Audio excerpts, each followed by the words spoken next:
دوستان عزیز سلام، من بهنام رجوی هستم، مدرس دوره آموزش حسابداری مقدماتی. رسیدیم به قسمت 15 از فصل 9.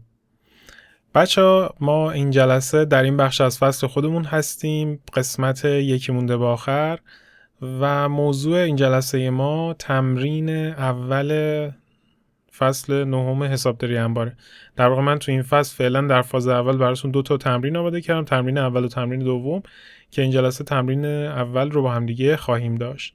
تمرین اولمون یه همچین مثالیه، رویدادهای مالی مؤسسه پیروز که قراره به روش دائمی و روش محاسباتی میانگین موزون در نرم افزار ثبت بشه، در نهایت یه سود ناخالص هم از مؤسسه پیروز در بیاریم. خب در ابتدای کار باید این 8 رویداد رو بیایم نحوه ثبت سندش رو ببینیم. در نهایت یه اکسلی درست میکنیم، تو اون اکسل میایم بهای تمام شدهشون رو به روش میانگین موزون حساب میکنیم و در نهایت سود ناخالصش هم به دست بیاریم. مثال جالب و جذابی خواهد بود. یه بخشش میشه بخش ثبت اسناد حسابداری، یه بخشش هم میشه محاسبات اکسل و ثبت در واقع محاسبات بهای تمام شده و محاسبات سود ناخالص این مؤسسه تو این دوره‌ای که داریم بررسی میکنیم. روشش هم روش دائمیه دیگه، روش ادواری و من بهتون تمرینش رو آموزش نمیدم. خب بریم به سراغ رویداد اول. رویداد اول میگه در تاریخ 1/1 افتتاح انبار تهران با موجودی ریالی 800,000 ریال و موجودی تعدادی 50 عدد شوفاژ با مدل یکسان. فرض ما بر اینه که مؤسسه پیروز خب نوع کالا شوفاژه و یه شوفاژ با مدل یکسان داره. صرفا جهت ساده سازی این مثال فرضی این اتفاق افتاده. خب اگه بخوایم افتتاحیه رو بزنیم و اول دوره رو ثبت کنیم به روش دائمی، باید چیکار کنیم؟ یه سند ثبت بکنیم و اونجا بیایم موجودی انبار تهران رو بدهکار کنیم، سرمایه رو بستانکار کنیم. به همین راحتی ثبتمون رو میتونیم انجام بدیم. خب من میام روی در واقع دسکتاپ و سعی میکنم که نرم افزار سپیدار رو باز بکنم.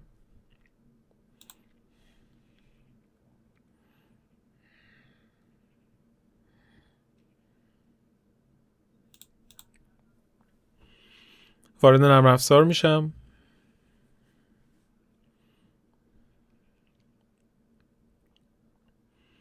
این محیط نرم افزار. کاری که ما باید انجام بدیم، میریم تو قسمت حسابداری، سند حسابداری جدید. اینجا قرار سندا رو در قالب نرم افزار سپیدار سثبت بکنیم. همین. خب بریم فایل پاورپوینتمون هم باز بکنیم. میام این پایین، پاورپوینت رو دوباره به حالت اسلاید شو در میارم. خب اسلاید ما این بود. این سندا رو باید بیاریم توی نرم افزار سپیدار ثبت بکنیم. من وارد نرم افزار میشم و اینجا میگیم ثبت موجودی اول دوره انبار و تاریخش هم میگیم 1402/01/01. 2 تا آرتیکل باز میکنم. آرتیکل اول میگیم موجودی انبار تهران. خب اینجا ما انبار تهران نداریم، صرفا موجودی محصولات رو به عنوان انبار تهران در نظر میگیریم. میتونیم حالا مثلا یه معینم بسازیم ما به اسم تهران، ولی الان برای اینکه دیگه زیاد وارد داستان‌های پیچیده‌اش نشیم من این کار انجام نمیدم. خب چقدر بود مبلغش؟ 800,000 تا. بدهکار میشه، موجودی اول دورمونه و به کجا میبندیمش؟ چون موجودی اول دوره است به سرمایه. البته اگه موجودی اول دوره‌ای باشه که نقل از سال قبله، یه ذره ثبتش متفاوت‌تر خواهد بود که حالا تو دوره‌های پیشرفته بهتون میگم، ولی فعلا یه مثال فرضی داریم و فرض میکنیم شرکت پیروز تازه افتتاح شده. خب به سرمایه 800,000 ریال رو میبندیم و ذخیره میکنیم. این میشه مثال سند اولمون. سند دوم چی میگه؟ سند دوم میگه افتتاح صندوق دفتر مرکزی با مبلغ 850,000 ریال. سندش چجوری میخوره؟ اینو دیگه فکر کنم همتون استادید، چون فصل قبلی رو دیدین. فصل قبلی، این فصل انبار، فصل قبلی مرتبط با خزانه است. ما برای افتتاح صندوق باید چیکار می‌کردیم؟ موجودی صندوق ریالی، صندوق دفتر مرکزی بدهکار، سرمایه بستانکار. خب دوباره میریم رو سپیدار. بچه‌ها یه نکته هم بگم، رو همین سند میتونیم اونا رو هم اضافه بکنیم دیگه. من میتونم سند دیگه ای ثبت نکنم، همین سندی که موجودی اول دوره انبار رو زدیم میام و صندوقم هم همینجا میزنم. اینا رو هم کم کم یاد بگیرید خوبه. خب نمیخواد جدا بزنیم چون افتتاحیه یه سنده که کلا همه چی با هم تو خودش داره و آرتیکلشو بردم بالا. اینجا میگم ثبت موجودی اول دوره صندوق چقدر بود؟ 850 تا.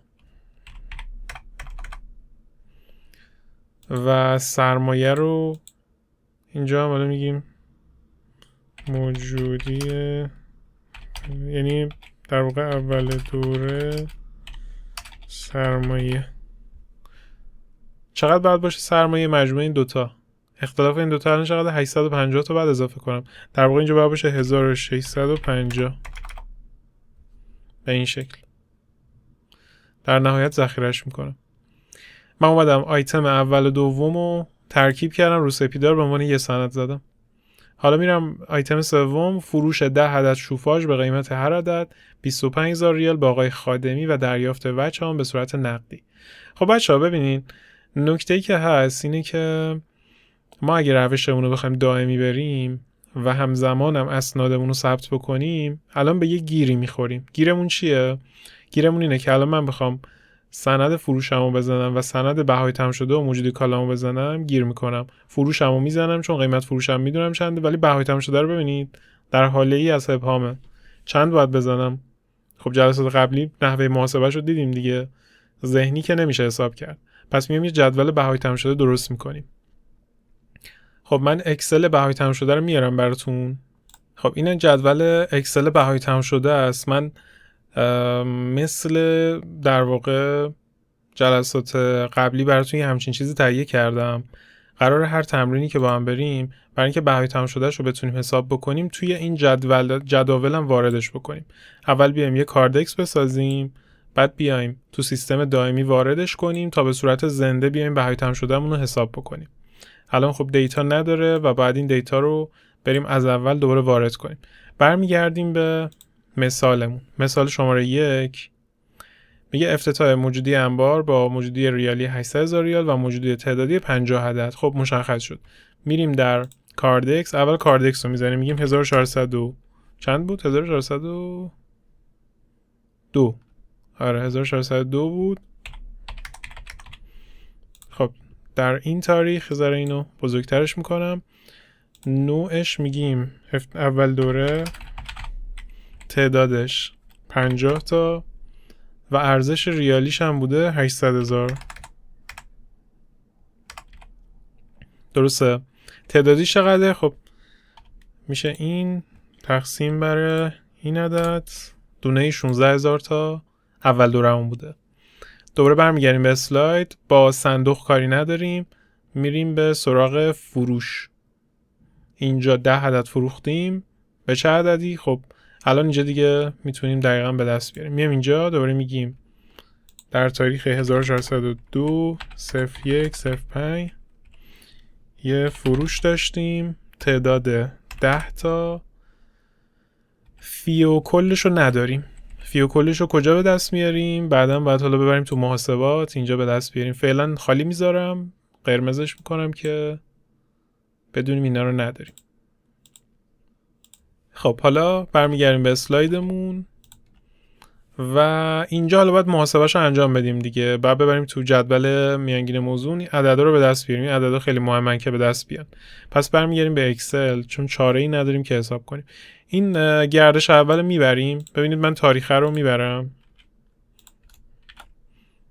بعد میام اینجا میگم خب تعدادش 50 تا، کلش میشه 800,000 تا.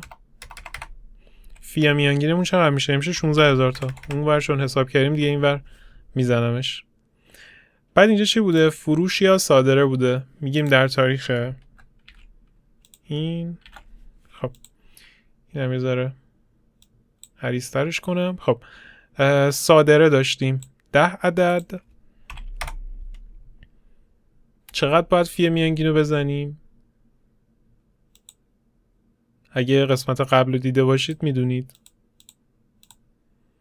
فی میانگین بعد از این بالا بگیریم به قیمت 16000. چقدر میشه؟ اینجا چرا همه استایلش به هم ریخته؟ سریع استایل بدم.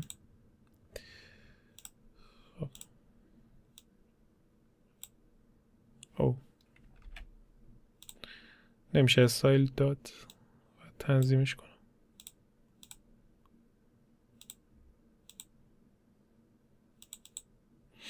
خب بهتر شد. کلش چقدر میشه؟ 10 ضرب داره 16000. خب اینجا میگیم این ضرب داره این. تمام. 160000. خب این 160000 رو کجا میاریم؟ این 50 تا منهای 10 تا میشه 40 تا. 160000 هم منهای 800000 میشه. چقدر میمونه؟ میگیم مساویه 800000 منهای 160000. 640000 تا مانده انبارمون شد. خب پس ما بهای تمام شدهمون حساب کردیم 160000 تا. در واقع باید در اکسلمون اگه برگردیم ببخشید در پاورپوینتمون به جای این علامت سوالا من الان 160000 رو بزنم و سند حسابداریمون قابل ثبت شد. حالا میریم سند حسابداریمون رو میزنیم. خب بذار من اینو درستش کنم. انقدر باید بریم تو اکسل، بریم این ور بریم اون ور ثبتمون رو بزنیم. یه ذره شاید گیج شده باشید بچه‌ها، ولی چاره ای الان دیگه ندارم چون روی مانیتور صرف هم میتونم بهتون نشون بدم دیگه. باید هی برم روی نرم افزارهای مختلف. سعی میکنم با توضیحاتم هی شما رو بهتر بتونم هدایت بکنم. خب تاریخ سند فروشمون رو میزنیم. اینجا میگیم فروش 10 عدد شوفاژ به آقای خادمی. 4 تا اسلاید باز میکنیم. اسلاید اول میشه خب صندوقمون چون به صورت نقدی گرفتیم.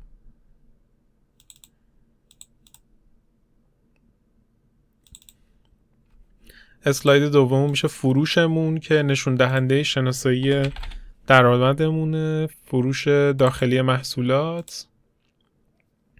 اسلاید بعدی میشه موجودی انبارمون که کاهش پیدا کرده.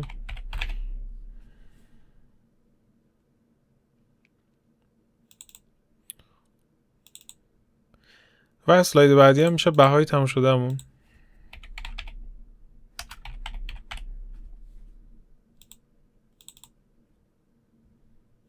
خب این شرح‌ها رو میام کپی میکنم.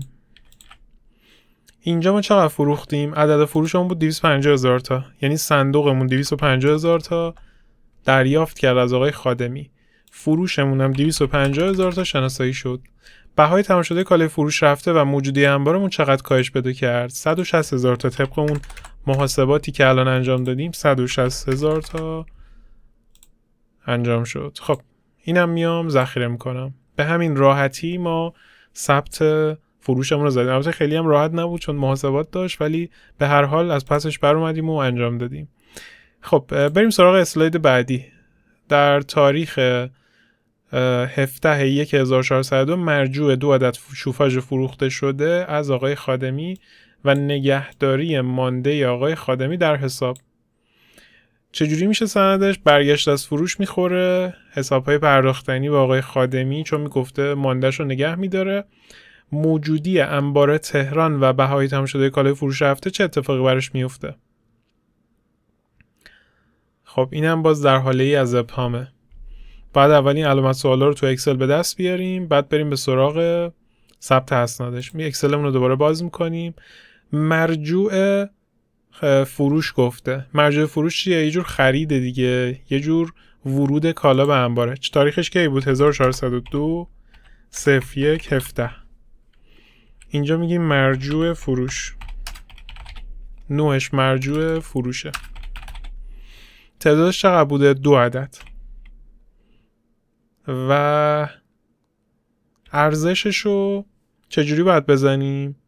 ببینید ما از نظر فروش 50,000 تا تو مثالمون داریم، ولی با قیمت فروش و برگشتش فروشش کاری نداریم. اینجا باید چه تعدادی بزنیم. این دوتا رو هم بذارید براتون اول سبزش بکنم که محاسباتش انجام شده. الان فروشمون 10 تا بوده، باز با قیمت 1600 بهای تمام شدهش بوده و اینم 160,000 بوده. و حالا مرجوع فروشمون چجوری دوباره برمیگرده به انبار؟ ببینید مرجوع فروش یه جور ورود کالا به انباره. یعنی ما باید بیایم اینجا توی این جدول دائمیمون 1402 01 17 یه جور وارده حساب میشه. اینجا میگیم تعداد 2 تا به چه فی وارد شدن. خب ما هم الان فی میانگین انبارمون چنده؟ فی میانگین انبارمون 16000. از طرفی با چه فی میانگینی ما به آقای خادمی فروخته بودیم؟ بازم با فی 16000. پس همون 16000 رو میزنیم. اما اولویت با کدومه؟ با فی میانگینی که با آقای خادمی فروختیم یا با فی میانگینی که در حال حاضر انبارمون داخلش هست؟ بچه‌ها با فی میانگینی که با آقای خادمی فروختیم. مرجوع فروش شاید بعد مرجوع فروش باز خرید انجام داده باشه، میانگین انبار به هم خورده باشه، ولی مرجوع فروش یه آیتمیه، یه سندیه که مبناش میشه اون فروشی که انجام دادیم و بهای تموم شده که اون موقع حساب شده. پس باید با همون بهای تموم شده و فی میانگین دوباره برگرده به انبار. خب اینا رو دیگه من حفظی میزنم و اینجا میگیم 32,000 تا. اثر مثبت داره. انبارمون 40 تا بوده، 2 تا اضافه میشه 42,000 تا و 640,000 تا ریالیش بوده به علاوه 32,000 تا میشه 600 و چقدر میشه؟ برای اینکه حالا اشتباه نکنم 640 به علاوه 32,000 میشه 672,000 و فی میانگینش همچنان چقدره؟ همین 16,000 است. ببین الان من 16,000 رو چجوری حساب میکنم؟ میگم این عدد تقسیم بر این عدد، هنوز همون 16,000 تو پایینی هم 16,000. خب پس ما ریالیشو به دست آوردیم. میریم رو پاورپوینت اصلاحش میکنیم، میگیم که اینجا باید بشه 16,000.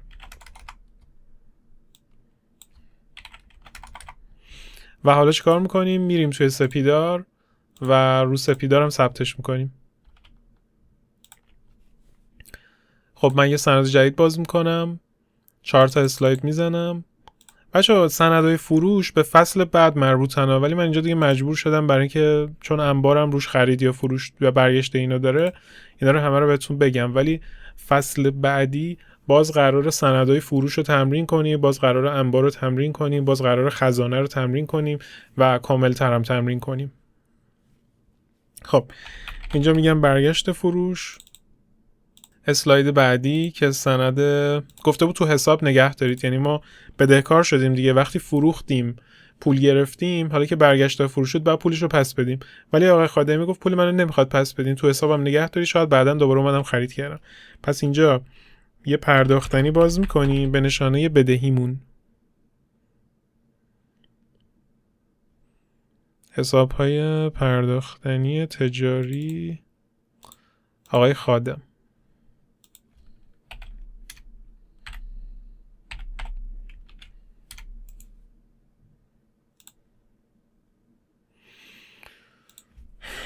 حالا میگیم مجید خادم، چون تو سیستم نبود بعد بسازیمش. بعد دیگه چی داریم؟ یه موجودی انبار تهران داریم که بدهکار میشه، یعنی افزایش پیدا میکنه، که حالا ما اینجا انبار محصولات رو به عنوان انبار تهران در نظر میگیریم. و یه بهای تمام شده داریم، بهای تمام شده کالای فروش رفته داخلی.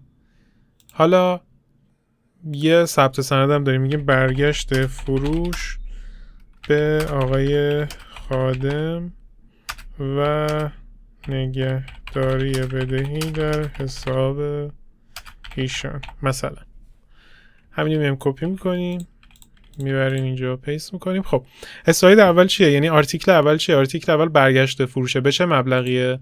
50,000 بدهکار میشه. آرتیکل بعدی بدهی ما به خادمه، باز 50,000 ما بهشون بدهکار شدیم.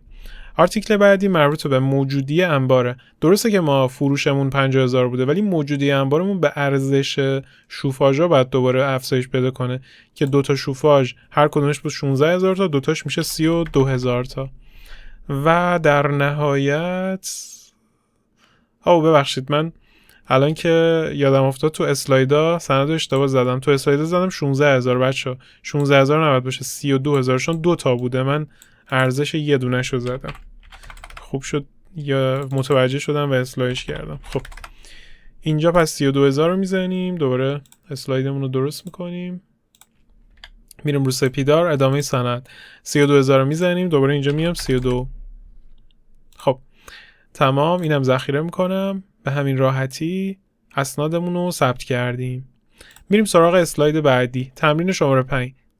خرید 18 عدد شوفاژ از تامین کننده به قیمت هر عدد 18,000 تومان و پرداخت وجه به صورت نقدی.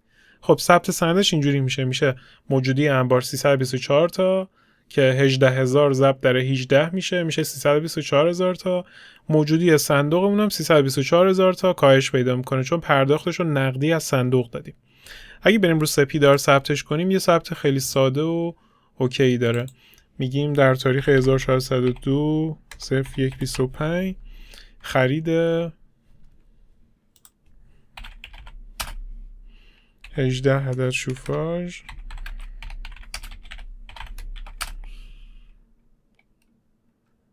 از شرکت شوفاژ البرز. دو تا آرتیکل باز میکنیم چون پرداختمون نقدی بوده. میگیم حالا صندوق دفتر مرکزی، شرحش هم همین دوتا رو کپی میکنیم اینور و در نهایت اینجا میگیم موجودی صندوق ریالی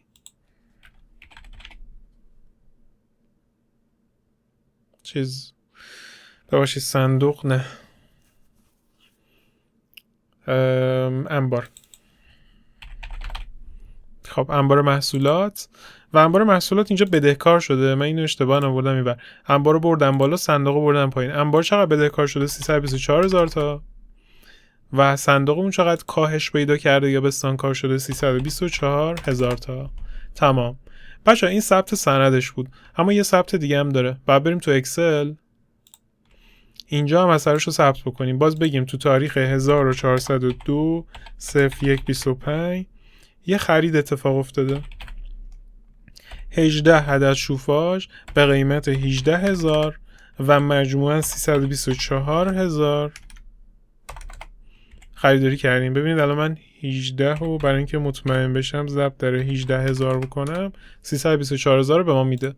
پس 324,000 ثبت شد و اینو انتقال میدیم به جدول دائمی. دوباره میگیم همین 1402 رو من کپی میکنم که دیگه تایپش نکنم و اینجا هم همین رو دوباره کپی میکنیم میاریم پیستش میکنیم و در نهایت چون وارده بوده روی مانده هم اثر میذاره. این 18 به علاوه 42 میشه چقدر؟ 60 تا و 324 به علاوه 672 میشه چقدر میشه؟ نمیدونم. به علاوه این عدد 900 و خورده ای شد 996 تا. این صفره چیه دیگه؟ و میانگین چجوری شد؟ میانگین هم دوباره میاریم پایین ببینیم میانگین چیه. ببین ما یه خرید کردیم دیگه، این خرید قاعدتا رو میانگین تاثیر میذاره. از 16,000 قیمت میانگینمون شد 16,600. قشنگی سیستم دائمی اینه، ببینید با هر خرید میاد میانگین رو دوباره حساب میکنه. و الان ما خب سیستم جدولمون هم به روزه و اوکی. بریم به سراغ اسلایدامون. تمرین شماره 6. تمرین 6 میگه فروش 15 عدد شوفاژ به قیمت هر عدد 29,000 ریال به آقای خادمی و دریافت وجه به صورت نقدی. مانده 2 شوفاژ قبلم تهاتر شد.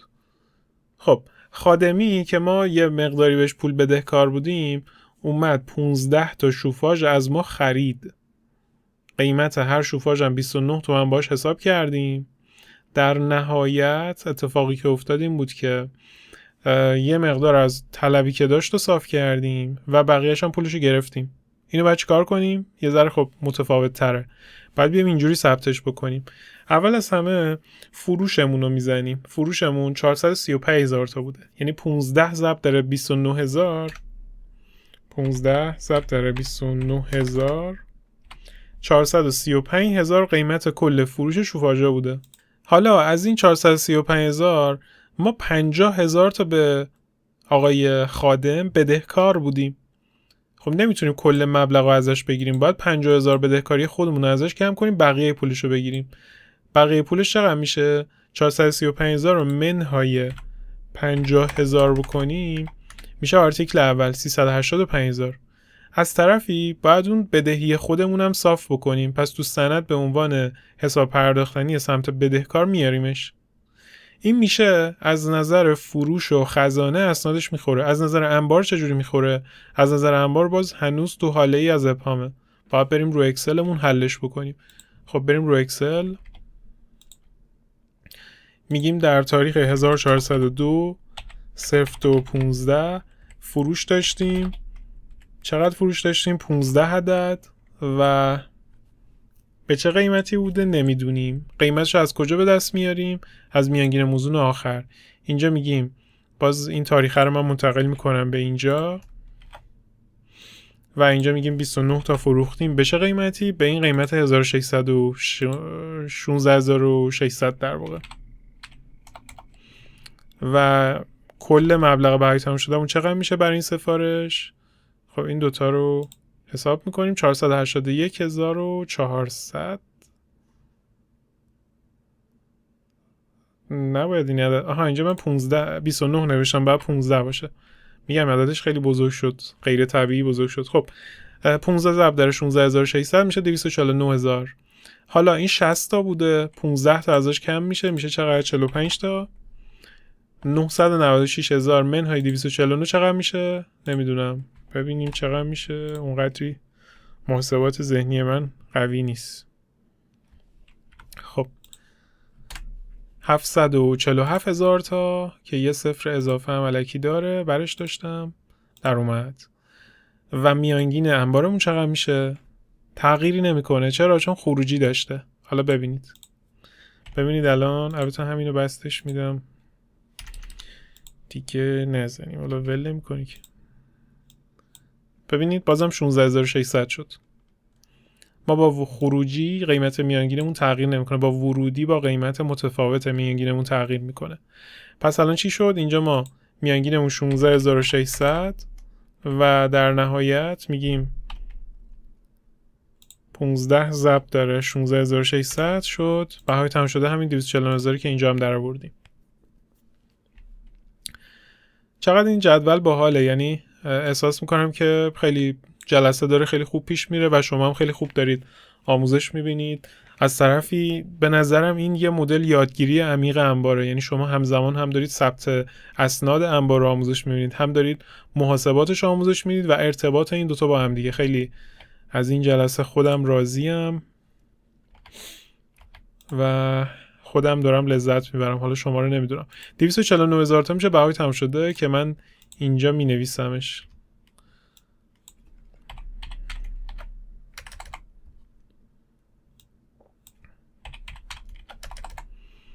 تمام. حالا این سند قابل ثبت در نرم افزار سپیداره.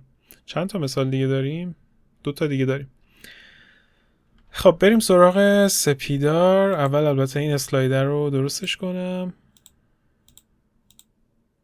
خب بریم سراغ سپیدار. یه سند جدید باز میکنیم، میگیم در تاریخ 1402 02 15 ثبت فروش به آقای خادم و تهاتر بدهی قبلی به ایشان. خب 5 تا اسلاید بعد باز بکنیم. اسلاید اول میریم سراغ صندوقمون. چقدر از خادم پول گرفتیم؟ باید 435,000 تا میگرفتیم که 50,000 تاشو خودمون بدهکار بودیم، پس 385,000 تا گرفتیم. صندوقمون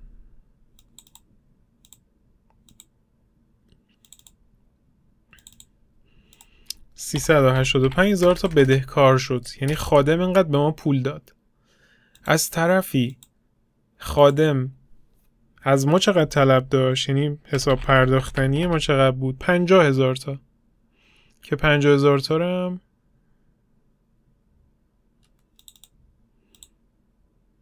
اینجا بدهکار میکنیم و جمع فروش ما با خادم چقدر بود؟ اون فاکتور فروشش جمع نهایی قابل پرداختش چقدر بود؟ 435,000 تا، که اینجا می نویسیم 435,000 تا.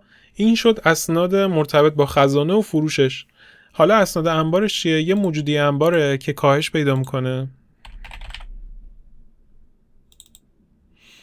موجودی انبار بستانکار میشه،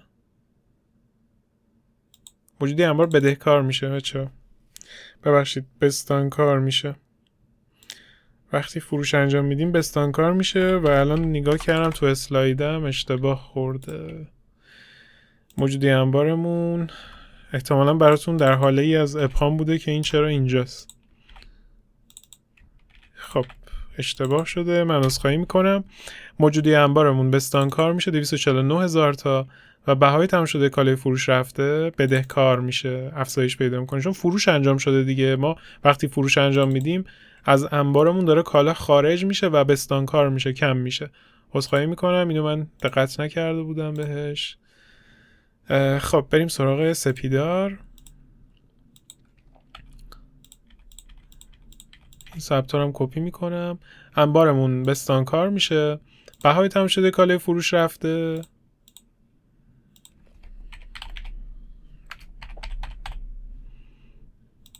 بدهکار میشه به مبلغ 249,000 تا. تمام. ثبت شماره 6 مونم تموم شد. خب بریم سراغ مثال بعدی. مثال 7 میگه در تاریخ 13/3 5 عدد شوفاژ از تامین کننده شوفاژ البرز به قیمت 19,000 تومان خریداری شد. به قیمت هر عدد 19,000 تومان خریداری شد. 10,000 تومان هم هزینه حمل پرداخت شد و وجه اونها هم کلا به صورت نقدی پرداخت شد.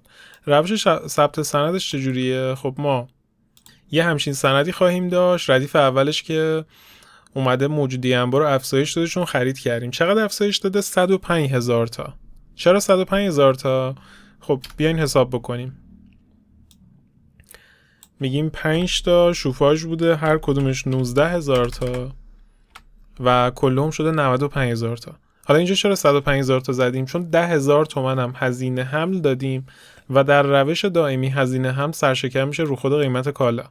یعنی این 95,000 تا به علاوه 10,000 تا هزینه حمل میشه 105,000 تا. بچه‌ها این الگو رو تو ذهنتون کلا داشته باشین که هزینه هایی که یک کالا صرفش میشه تا برسه به درب انبار ما، یعنی تا برسه به درب انبار ما هر هزینه اتفاقی بیفته، هزینه حمل بوده، عوارض بوده، گمرک بوده، هر چی بوده، میاد سرشکم میشه رو موجودی انبار و اونجا باید قرار بگیره.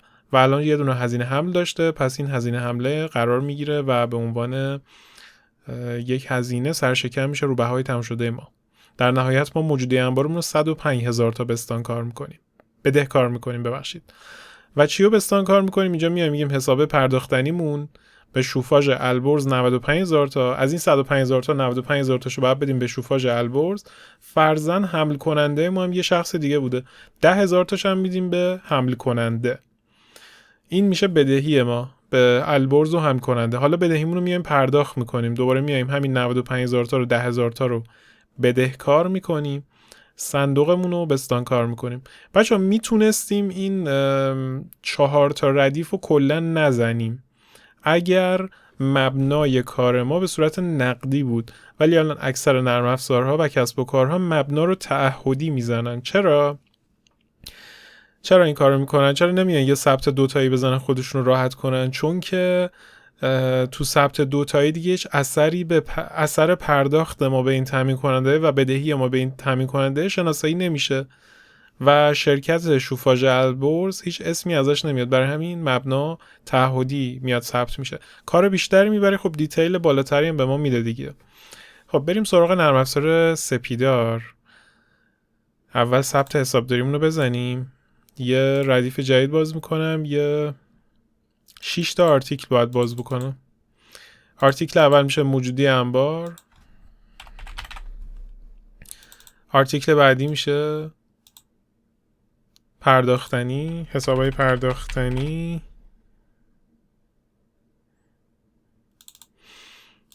سه تا آرتیکل بعدی هم همون پرداختنیه، پس کپی میکنم. آرتیکل بعدی هم موجودی صندوقه، چون از صندوق پرداخت شده. کدوم صندوق؟ صندوق دفتر مرکزی.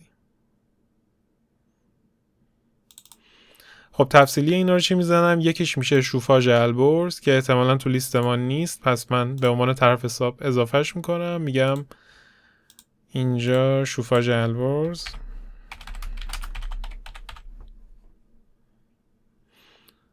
یه دونم حالا فرضاً یکی از طرف حساب فعلیمون رو به عنوان حمل کننده میزنیم.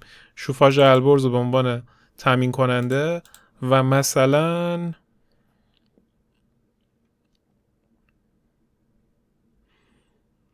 حمید محمدی رو به عنوان حمل کننده میزنم. خب اینجا میگم خرید شوفاژ و شوفاژ از شوفاژ البرز. همین شرح رو میام کپی میکنم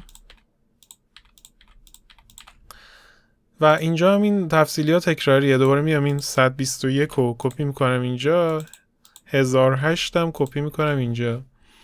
حالا باید چجوری ثبتمو تکمیل کنم؟ بچه‌ها چون فرضیه من دارم اینجوری از حفظ میزنم و سند واقعی شاید یه ذره سخت‌تر بشه. خب موجودی انبارمون 105,000 تا قرار بود بدهکار بشه. بدهی ما حساب پرداختنی و به شوفاژ البرز 95,000 تا بود.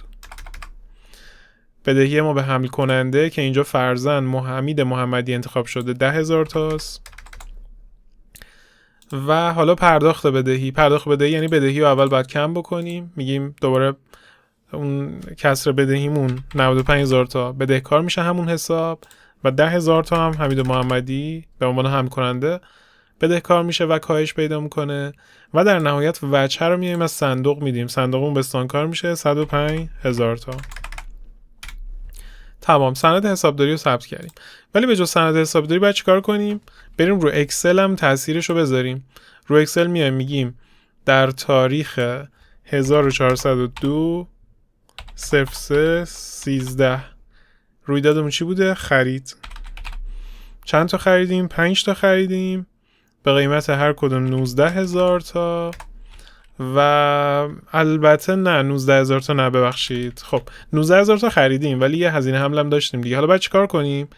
بگیم اون بهای تموم شده که به انبارم رسیده چقدر بوده؟ 95 به علاوه 10,000 تا، یعنی 105,000 تا به انبارمون وارد شده که 10,000 تاش هم هزینه هم بوده. 5 تا بوده به قیمت 105,000 تا اومده.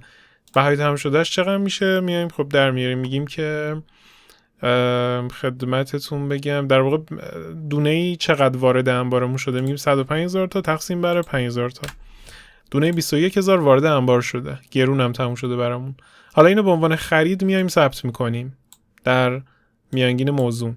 چجوری ثبت میکنیم؟ میگیم 5 تا اضافه شده به قیمت 21,000 تا و قیمت تموم شده 105,000 تا و حالا میایم به مانده قبلی اضافه میکنیم. 45 تا داشتیم، 5 تا اضافه شده میشه 50 تا. 747 تا داشتیم، 105 تا اضافه شده پس میشه چند تا؟ الان بهتون میگم. اینجا میایم میگیم 747 به علاوه 105 852 تا. بچه اینو یه ردیف دیگه فکر کنم باید بیارم پایین، برای همین میارمش اینجا که یه ادامه هم بزنیم. و میانگینمون چقدر میشه با این خرید؟ خب وقتی قیمت خرید جدیدمون افزایش داشته به میانگینم تاثیر میذاره قطعا. این صفر رو هم بذارید برش دارم. چقدر میشه میانگینمون؟ اینو بستش میدم به پایین. ببینید میانگینمون از 16,600 به 17,040 تغییر کرد، چون اختلاف قیمت 3,000 تایی داشت با اینکه تعدادش 5 تا بود، ولی اختلاف قیمت خیلی زیادی داشت، پس تأثیر زیادی هم رو میانگین گذاشت.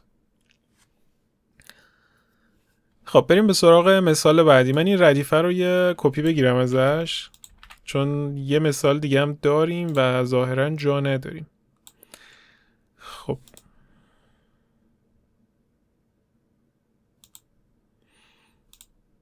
بعد خالیش کنم. اینجا هم تاریخ رو نزدیم.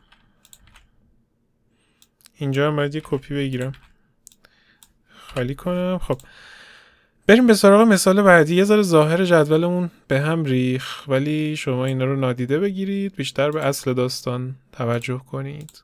خب الان میریم به سراغ مثال بعدی. بس این مثال هم که خرید بود، یه چیز جدید که الان شما یاد گرفتیم بود که ما قیمت خرید رو سرشکم میکنیم به خود، یعنی ببخشید هزینه حمل رو سرشکم میکنیم به قیمت خرید و در نهایت یه بهای تمام شده به دست میاریم. خب بریم سراغ اسلاید بعدی. اسلاید شماره 8. در تاریخ 18 سه فروش 5 عدد شوفاژ به قیمت هر عدد 30,000 ریال به آقای خادمی و دریافت وجه آن به صورت چکی، چک به شماره فلان فلان. خب ثبت سندش چجوری میشه؟ میگیم اسناد دریافتنی که چک بوده بدهکار میشه، فروشمون بستانکار میشه. چقدر؟ 5 تا 30,000 تا بوده، 150,000 تا. و از طرفی موجودی انبارمون چقدر باید تغییر کنه و بهای تمام شدهمون باید حساب کنیم دیگه. خب بچه اینجا من فقط یه چیزی که متوجه شدم، اینجا رو گفته بودم تومان، اینجا ریال، ولی شما همه رو یه واحد در نظر بگیرید. حالا اینا اشتباهاتیه که در طراحی این مثال ها اتفاق افتاده، ولی شما اینا رو نادیده بگیرید، بیشتر به محتوا بپردازین. تو کامنت های وقت نویسید اونجا ریال بود، تومان بود، همش یه واحد. حالا اشتباهاً یه جا تومان نوشته شده، یه جا ریال، که باید اینا رو بیشتر بهش دقت کنیم اشتباه پیش نیاد. ولی در کل فروش 5 عدد شوفاژ به قیمت 30,000. خب اول میریم پس توی جدول محاسباتمون میگیم در تاریخ 1402 03 18 فروش اتفاق افتاده. چقدر؟ 5 عدد. به چه قیمتی باید بفروشیم؟ خب باید بریم میانگینمو در بیاریم. پس این تاریخه رو اول جابجا میکنم، میگیم 5 تا فروختیم، به چه قیمتی؟ باید میانگین بالایی بگیریم، 17,040. پس اینجا 1740 رو در میاریم، بعد میگیم 1740 ضرب در 5، بهای تمام شده این سفارشمون شد این عدد. و در نهایت کاری که باید انجام بدیم اینه که بگیم 50 تا داشتیم، 5 تا کم میشه 45 تا. 852,000 تا ریالی داشتیم، 85,200 تا کم میشه ازش. چقدر میشه؟ الان حساب میکنیم. خب منهای این عدد 766,800 تا. میانگین جدیدمون چقدر میشه؟ میانگین جدیدمون رو الان در میاریم، 17,040. چرا؟ چون خروجی ها هیچ تأثیری روی میانگین ندارن و دقیقا همون چیزی که در سطر بالا داشتیم اینجا هم همونو داریم. خب بچه حالا باید چیکار کنیم؟ بهای تمام شدهمون چقدر شد دونه ای 1740 خروج پیدا کرد و 85,200 کلش شد. این از این درسته؟ خب 85,200 رو تو یادتون تو خاطرتون داشته باشین. میریم توی پاورپوینتمون و اینجا حالا 85,200 رو میزنیم. در واقع ما 150,000 تا فروختیم. کالایی که برای خودمون 85,200 با توجه به قیمت میانگین موزون محاسبه شده.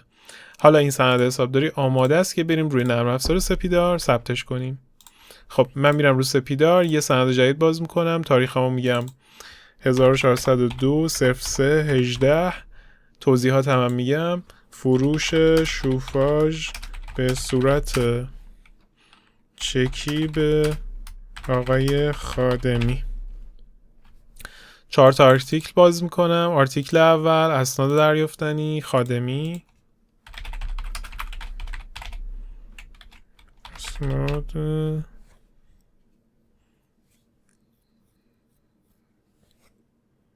ببخشید، خب اسناد دریافتنی نیست، در واقع چک های نزد صندوق اسمش رو سپیدار. میتونه اسمش اسناد دریافتنی هم باشه، ولی حالا اینجا اسمش چک نزد صندوقه. و تفصیلیش هم آقای خادمی یا خادم. حساب بعدی فروش رو میاریم که اینجا اسمش فروش داخلی محصولاته. حساب بعدی موجودی انبار رو میاریم، انبار محصولات. و حساب بعدی بهای تمام شده کالای فروش رفته رو میاریم.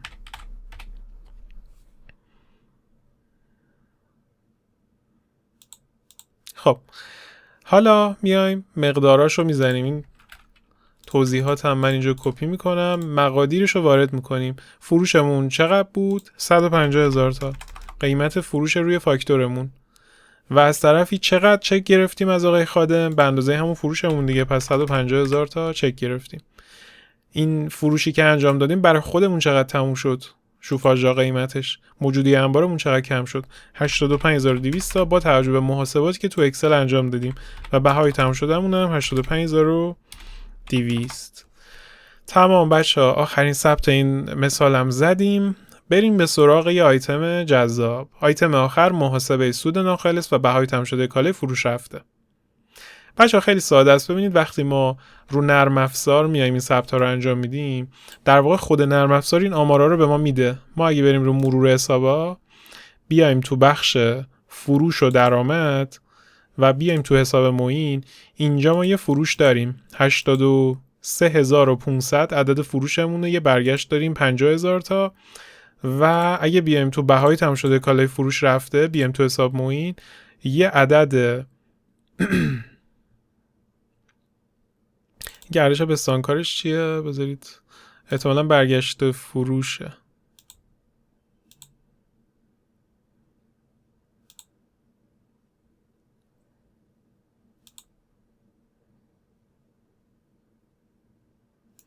خب بریم روی این ببینیم چیه. این صندوقمون بدهکار شده، حساب پرداختنی تجاری بدهکار شده، درسته.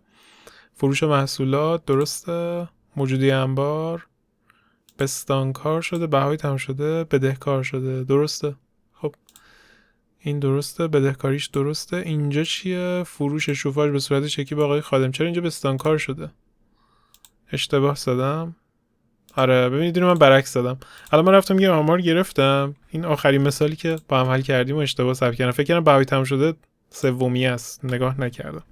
خب اینجا پس میام انبارمون رو 85,200 بستانکار میکنیم، بهای تموم شدهمون رو 85,200 بدهکار میکنیم. بچه این گزارشگیری‌های نرم افزاری خوبیش اینه. حالا من یه رفرش میکنم ببینید درست شد. حالا اینجا الان یه بستانکاری دیگه هم داریم، انگار اینم اشتباه شده. ببین فروش بوده ولی بهای تموم شده بستانکار شده. همینجا الان شما دارید یه تجربه ای از اصلاح اسناد به دست میارید. خب ببینید فروش 10 عدد شوفاژ، اینجا ما صندوقمون بدهکار شده، فروشمون بستانکار شده، یعنی فروش و خروج کالا بوده. پس دوباره من حواسم نبوده، موجودی انبار رو بدهکار کردم که این کاملا اشتباهه. و اینجا اومدم بهای تموم شده رو بستانکار کردم. از اونجایی که من یه ذره پردازش مغزم تک هسته، یه وقتی دارم به شما آموزش میدم یه ذره دقتم تو ثبت اسناد پایین میاد و به خاطر همین این خطاها اتفاق میفته. ولی خوبیش اینه که الان شما خب یه تجربه ای از کنترل اینا هم به دست آوردید. الان دوباره اومدم تو معین، تو گردشاش اینا رو دیدم. ببینید الان یه رفرش میکنم درست میشه. این یکی که بستانکار شده درسته. چرا؟ چون یه برگشت فروش بوده، پس باید بستانکار بشه. ولی این سه تا رو خب دو تاش غلط بود. از سه تایی که من ثبت کردم دو تاش غلط بود. خیلی حسابدار افتضاحی میشدم من.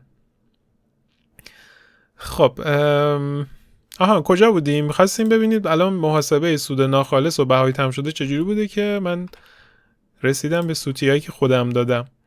چیکار باید بکنیم بچه‌ها؟ ببینید میام رو اکسل، فعلا به صورت حالا شماتیک و همینطوری به صورت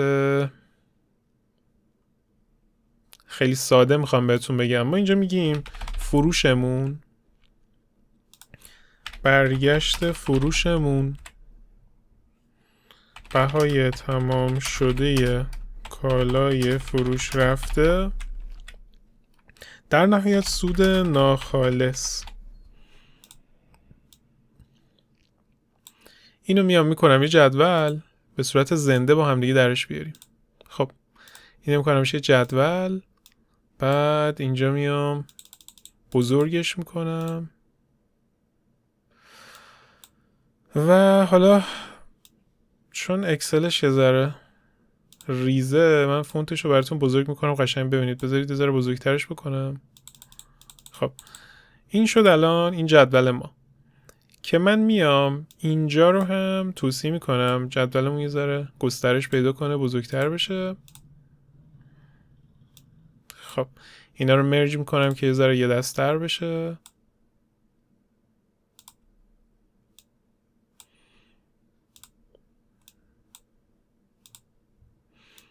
اینا رو مرج میکنم. خب اینی که مرج کردم دیگه اینو میام بستش میدم به پایین. یه جدول مانندی درست میکنم که قشنگ بتونیم اینو به دست بیاریم. عدد فروشمون چقدره؟ خب ما سیستم حسابداری داریم، این همه ثبت اسناد که میزنیم دیگه لازم نیست بریم دونه دونه فروشمون رو بشمریم. چیکار میکنیم؟ میریم توی سیستم سپیدار، میایم توی گروه حساب، فروشمون رو فیلتر میکنیم، میایم توی معین، اینجا میگیم عدد فروش ما بوده مانده بستانکارا بوده 835,000 تا، درسته؟ خب من میام روی اکسل عدد 835,000 رو میزنم.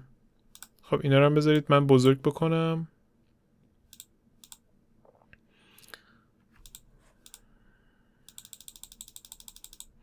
$835,000 تا فروشمون بوده. برگشت فروش یه عامل منفیه.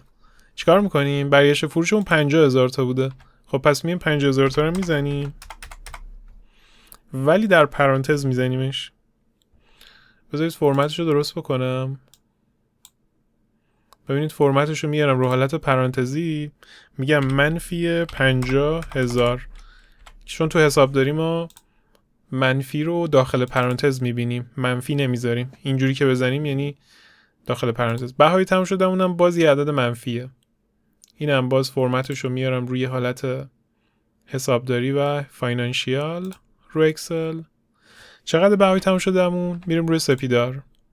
خب عدد بهای تموم شده رو میایم رو معین میبینیم، یه گردش بدهکار و بستانکار داشته، در نهایت ماندهش رو باید بزنیم 462 200.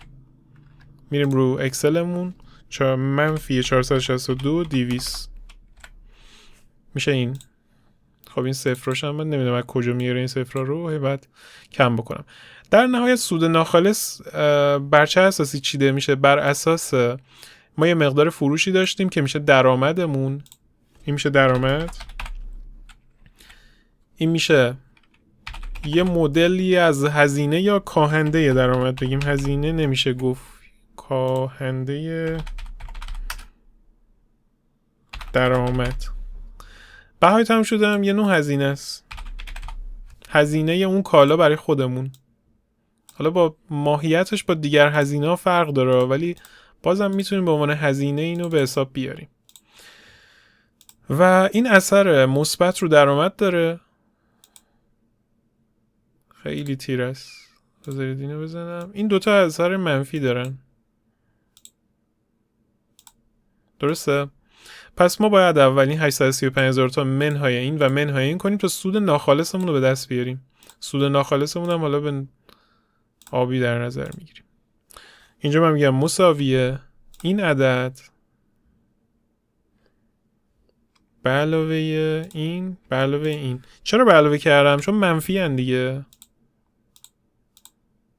خب ترکید.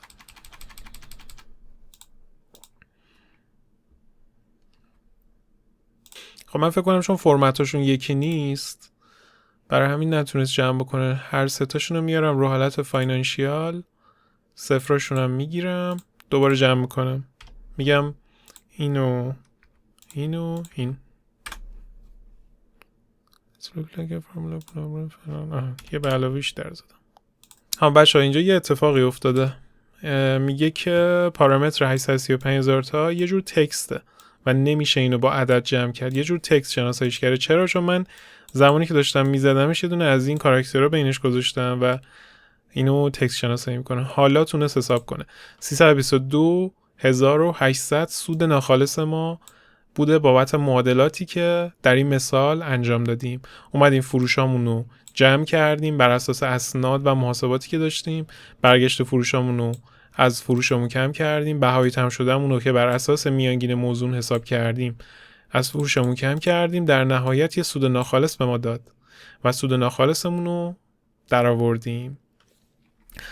بچه‌ها این جلسه‌مون هم به اتمام رسید. ممنون که تا اینجا همراه من بودین. ازتون دعوت میکنم ما رو در یوتیوب دنبال کنید. اگه ویدیوهای بیشتری دوست دارید دست حساب تیوب ببینید، اولین جایی که ویدیوها رو منتشر میکنیم کانال یوتیوبمونه.